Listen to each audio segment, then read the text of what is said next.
নমস্কার বন্ধুগণ, আমি গ্রাম বাংলা চাষি ভাই। আমি আজকে এসেছি বাড়িতে।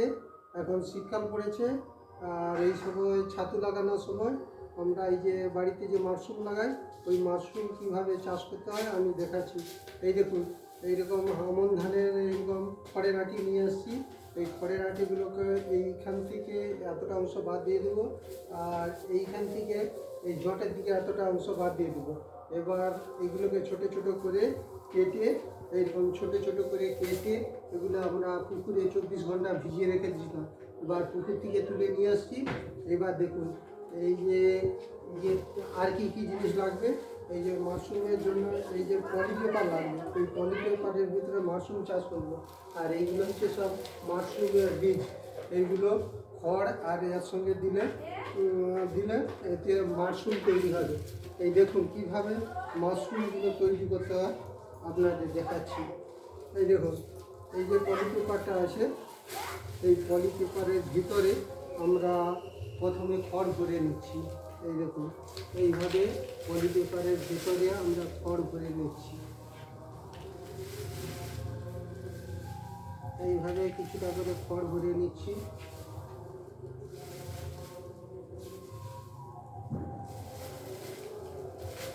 এই দেখুন, এতটা অংশ খড় ভরে নিচ্ছি।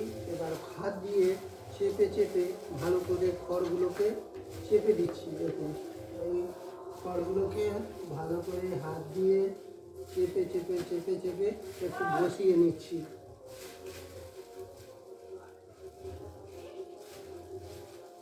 এবার দেখুন, এই যে মাশরুমের যে বীজটা আছে, এই মাশরুমের বীজটাকে আমরা ভাঙছি।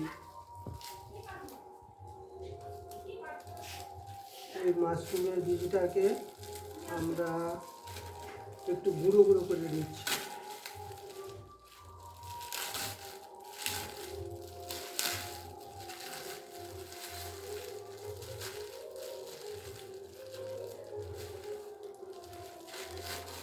এটা দেখুন মাশরুমের বীজ। এই মাশরুমগুলো, এটা থেকে মাশরুম তৈরি হবে। এগুলোকে আমরা একটু গুঁড়ো গুঁড়ো করে নিচ্ছি প্রথমে।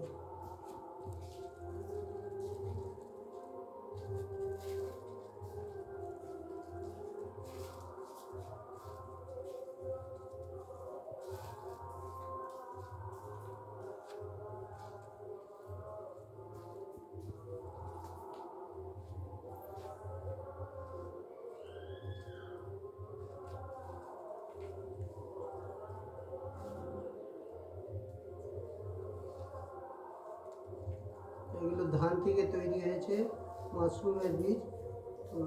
এই যে বীজটা আছে, আমরা এটাকে সমান 3টি ভাগে ভাগ করে নিচ্ছি। এই দেখুন, এইভাবে 3টি ভাগে আমরা ভাগ করছি। এই দেখুন, প্রথমে এক ভাগ নিয়ে এই যে পলিপেপার আছে, এই পলিপেপারের ভিতরে কীভাবে দিচ্ছি দেখুন। একটু ধার দিয়ে দিয়ে ভালো করে এই বীজগুলোকে এক ভাগ দিয়ে দিচ্ছি। এই দেখুন, এক ভাগ বীজ এইরকম পলিপেপার দিয়ে গাছ বেয়ে আমরা সব দিয়ে দিচ্ছি।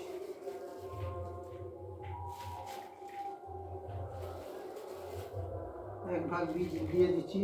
এবার দেখুন, আবার এই যে খড় আছে, এই খড় থেকে কিছুটা অংশ এতে দিয়ে দিচ্ছি।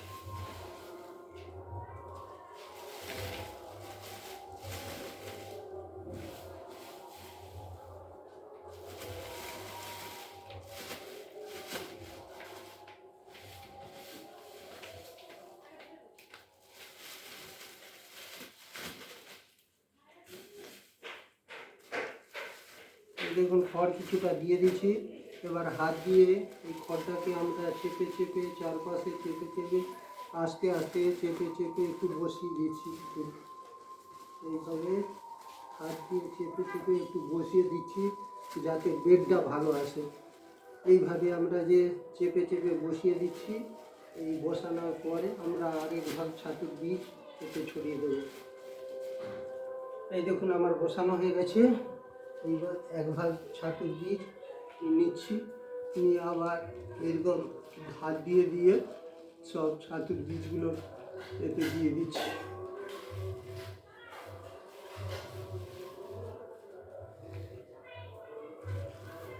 এক ভাগ ছাতুর বীজ একটু ধারে ধারে দিয়ে দিয়েছি। আবার দেখুন এই যে খড় আছে, এই খড়ের কিছুটা অংশ এতে দিয়ে দিচ্ছি।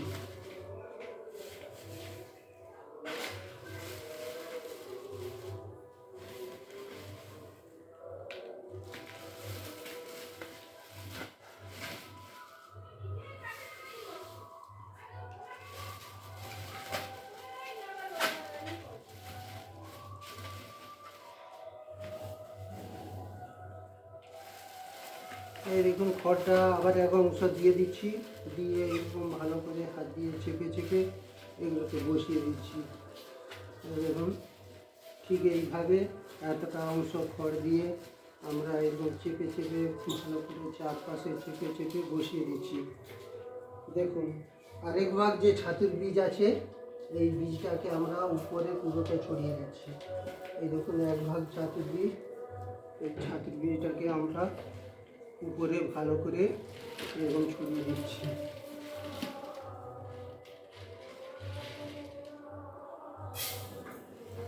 মনীষা একটু সামনে নিয়ে এসে দেখা। এই দেখুন ছাতুর বীজগুলোকে আমরা এই প্যাকেটের ভিতরে ভালো করে সব পুরোপুরি দিয়ে দিচ্ছি। এই দেখুন পুরোপুরি দিয়ে দিচ্ছি, এই ছাতুর বীজগুলোকে পুরোপুরি দিয়ে দিচ্ছি। আমরা এর উপরে আর খড় দেবো না। এইবার এই পেপারটাকে আমরা ভালো করে হাত দিয়ে দিয়ে এইভাবে গুটিয়ে নিচ্ছি।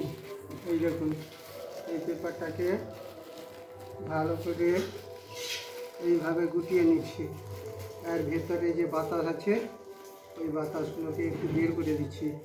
এবার দেখুন আমার হাতে একটা গার্ডার আছে, এই গার্ডার দিয়ে এইটাকে আমি ভালো করে বেঁধে দিচ্ছি। এইবার দেখুন এইবার কি করণীয় আছে, এইবার এই যে ছাতুর আমার ভরা হয়ে গেছে, এইবার প্যাকেটের গায়ে এক চাক্ষ ছাড়া ছাড়া ব্লেড দিয়ে একটু একটু কানা করে দেবো, একটু একটু কানা করে দেবো। এই 4-5টা একটু কানা করে দেবো। এই উপরেও একটু একটু এক চাক্ষ ছাড়া ছাড়া 2-3টা করে কানা করে দেবো। এইবার এইটাকে গার্ডার মেরে আমি একটা অন্ধকার একটু স্যাঁতসেঁতে জায়গা যেখানে রোদ আসে না ওইখানে রেখে দেবো। এবার এই যে ছাতুর বীজটা, এটা থেকে 23-24 দিন পরে ছাতু এরকম বড় বড় হয়ে বেরিয়ে আসবে। নমস্কার বন্ধুগণ, এই বলে আমি আমার ভিডিও শেষ করছি।